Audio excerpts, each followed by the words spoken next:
2015. It's the same exact items that should have been returned. The state of Georgia has a search warrant. What they don't tell you, and I'm not saying they're hiding it, they just didn't tell you, is that they couldn't get into Mr. Williams' devices. They sent it to Cellbrite with the search warrant. And Cellbrite wrote back, and the GBI, we can't get in the devices. The search warrant then is never applied for again to tell any court, like this court, by the way, there was a hearing and all the evidence was suppressed. The state is using then in May of 2017, after Judge Newkirk suppressed the evidence in April of 2017. The state then sends Mr. Williams devices when they won't give it back to him. They won't restore it to Mr. Williams or his father, who had a power of attorney. They go to Cellbrite, and Cellbrite now has better. And by the way, when the audio comes back, I'll go back over there. People are looking at the official, what's the official word on Gunna from like thugging him. And this is yesterday though, but the label's Twitter posted first day out with the slime emoji, tagged Gunna. And we see Gunna right here. The item not executed within 10 days from the time of issuance shall be void. 17-5-25, the last sentence that the legislature taught us. Any search warrant not executed within 10 days from the time of issuance shall be void and shall be returned to the court of the judicial officer issuing the same as, quote, not executed. The state doesn't have a search warrant in 2017 in May. They steal Mr. Williams' property. They illegally enter his home. They steal his property. Then they keep it, the stolen property. They keep his stolen, the property that they stole. And then they go to Cellbrite and they ask him in May of 2017, after everyone's on notice that the motion to suppress was granted, not even appeal. They didn't have the guts to appeal it. And say break into the devices. I mean, what are we doing here? And they want to do it again. I respectfully ask the court to enforce the collateral estoppel, res judicata, law of the case. It should have been restored. The police should not have had that evidence. It should have been given back to Mr. Williams. He shouldn't even have. And I think that State versus Alford, I'm sure the court has read it. It is telling the court something that the case does not discuss.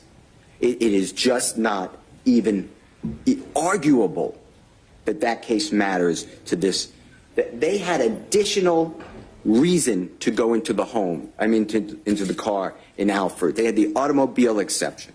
That is my argument when you ask me. I hope I answered your question, and I thank. I'll answer any other question, but I hope I answered your question. You did, sir. I know Mr. Steele has an interpretation of the language of the order. I think that his interpretation is right. I'm just going to tell you that. I mean, I look at the way it's capped, it's styled and everything else, and it makes sense with what you're asking me to do is kind of just narrowly kind of look at the marijuana and not anything else has been seized. He challenged everything that was taken at that particular point in time, and it's clear in the transcript that he did in fact assert the through the poisonous tree. I mean, so Your Honor, if I may, when I looked at this case first and I saw his motion, I was sort of thinking the same way as the court, and then I thought, I'm going to check the case law and I'm going to check what the actual order says. And when I looked at the order, that's when I started thinking it might be something different. And whether or not we interpret it a certain way, the language itself, the plain language, and I know that the directive from the appellate courts has been to look at the plain language of statutes, to look at the plain language of orders. The language itself says, the evidence located in Defendant Williams' home that is subject to the above referenced accusation number, specifically the just over an ounce of marijuana, if the court had intended to suppress the remainder of the items after just stating. So the court says, the court grants defendant's supplemental motion to suppress any and all evidence located from defendant's home. He could have just said that, and that would have been a different ruling. But instead, the judge then said, based on this ruling, the evidence located in Defendant Williams' home that is subject to the above referenced accusation number, specifically the just over an ounce of marijuana is hereby suppressed. If the court wanted to make a ruling on the fruits of the poisonous tree, it could have, but it's clear from the transcript. And I'm not going to say Mr. Steele didn't argue about that during the hearing, but he didn't ask the court, hey, Judge Newkirk, can you please make a ruling on the fruit of the poisonous tree? There was no ruling on fruit of the poisonous tree. We're not talking about a second bite of the apple here. We're talking about him now challenging a search warrant that was not challenged before. And I think though. That's the thing about it. I mean, I think it's clear from the reading of the transcript and the exhibits 1 through 10 that were admitted when we were here on the 17th of November that he challenged everything: the arrest warrant, the search warrant, and he, in fact, he filed a supplemental motion to that extent. So Judge Newkirk granted the marijuana was only the subject matter of what you prosecuted him for at that point in time. You had other things that were seized. Those things are fruit of the poisonous tree, or at a minimum should have been returned to Mr. Williams. And so, Your Honor, I do want to pivot that if this court right now today says, hey, I'm wrong, and The House was valid, and he hasn't done that, meaning the prosecutor has not done. Only now would Mr. Williams be able to demand his cell phones back. There has never been a ruling on the cell phones until this day, and I think that's really clear from the court's language in the transcript. Specifically in the transcript, the court says, and this is in the court's ruling, and Mr. Steele actually read it, it says we didn't get to that hurdle. So this is at page 55 through 56. The Judge Newkirk says it doesn't sound like she searched for anything. So that might have been harmless error because the arresting officers discovered it and went out and told them. But I don't think we get to that hurdle because of the lack of authority. So I don't think we get to that hurdle. There is no ruling on fruit of the poisonous tree. There was no previous ruling on the cell phones. To the extent Mr. Steele wants to make an argument about the other search warrant in the other case, that other search warrant, we can do that today. We have the witnesses here. If this court can make a ruling whether that search warrant was proper. And we have testimony. We will explain the delay. We will explain that there was not the appropriate software available at the time of the warrant. We will explain why all of that was lawful. But there's been no time to litigate that. The question now is whether there was a previous ruling on the fruits of the poisonous tree, and, Your Honor, there just wasn't. And, Your Honor, we have here the law enforcement, I do mention this briefly in my case, there was no finding that his rights were violated. There was a finding that the state did not meet its burden. Here, the officers acted in good faith. Again, we are prepared to show that there were proper warrants for everything. We haven't had that opportunity yet to show as to the 2016 cell phone warrant. We're ready to do that today. Now, Your Honor, there has just been absolutely no ruling as fruits of the poisonous tree. And if the court were to find, I think you're going to thought get it might better. have been a plea agreement that he may have reached to, which I would have said this whole case is just garbage, because if y'all let go of one of the co-founders, which was Walter Murphy, which obviously he's not famous, right? So nobody's caring what plea deal he signed. I got to imagine his plea deal also says he might have to testify too. I'm just saying, right? They're letting niggas some out of jail extra early, and some they're trying to pile on. So you got to realize they're setting sights on few people. Jeffrey Williams, a.k.a. Young Thug, is definitely one of them. They're definitely setting sights on. Anyway, the conversation that people are talking about, did Gunna snitch or not, I've been noticing everybody's hesitant to talk about it. And I think people are going to really allow Young Thug to basically come out and either say that dude is snitching on me or say he's not. And honestly, if Thug comes out and Thug doesn't say that Gunna snitched on him, I don't think people will call Gunna a snitch, honestly. You get what I mean? I think everybody's been guarded in their words.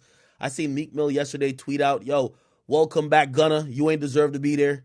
But then he deleted the tweet. And I think everybody's kind of in limbo, not trying to jump out the window because, again, at the end of the day, none of these guys in the industry. And it goes on to say, When a final verdict and judgment is entered in finding a defendant guilty of the commission of a crime, any personal property used in evidence in the trial shall be returned to the rightful owner.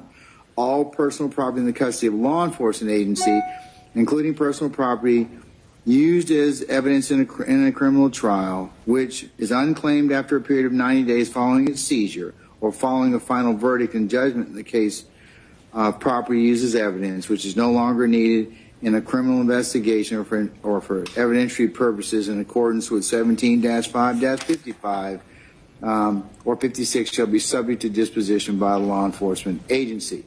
So this one is different, different than 17-5-30, which is pre-trial. So this is trial evidence, what we do with evidence after the trial of the case. So that, and I mean, I still have an issue of that because you would have still had to return property to him. Your Honor, I'm sorry. I have to respectfully disagree with the court. Here, it's not a situation of what Mr. Steele challenged at the previous motion. It's what was ruled upon. There was no ruling upon the. So if I had $200 and this situation happened, you wouldn't have to return the $200 to me if I won my motion to suppress? Your Honor, if I had a search warrant that was valid, currently being executed for your $200, and it was for a separate investigation, a separate case, my position is that no, I would not have to return it until that separate investigation, that separate case was done, because I had a valid search. And obviously, do you have some case law that interprets 17-5-30 in terms specifically the possession of which is not otherwise unlawful? Because that to me says that would be any contraband, weapons, or things that you're not required to, not allowed to otherwise possess. But it doesn't distinguish on investigations or you holding on to evidence that otherwise should be returned. Your Honor, I don't have a ruling a case at this time. I'm happy to provide that in a supplemental filing. But again, my understanding of the law is and has been that where there is, if a search warrant is currently being executed on a cell phone, for instance, the police are allowed to retain that property as part of an ongoing investigation. But he won the motion to suppress. On the marijuana case, Your Honor, not. But you took more than the marijuana. He wouldn't get the marijuana back anyways. He wouldn't get any cocaine that came back anyways. He wouldn't get a gun back if he's a convicted felon. But anything else that was proper, that was taken from that particular, house subject to the warrant, that's not otherwise illegal, is returned. The 17-5-30 says shall return and not be subject to further prosecution, because that's the whole thing about it is you don't get another bite at the apple based on this particular evidence. You can go ahead and do some, a separate investigation or whatever, but this evidence is supposed to be returned to the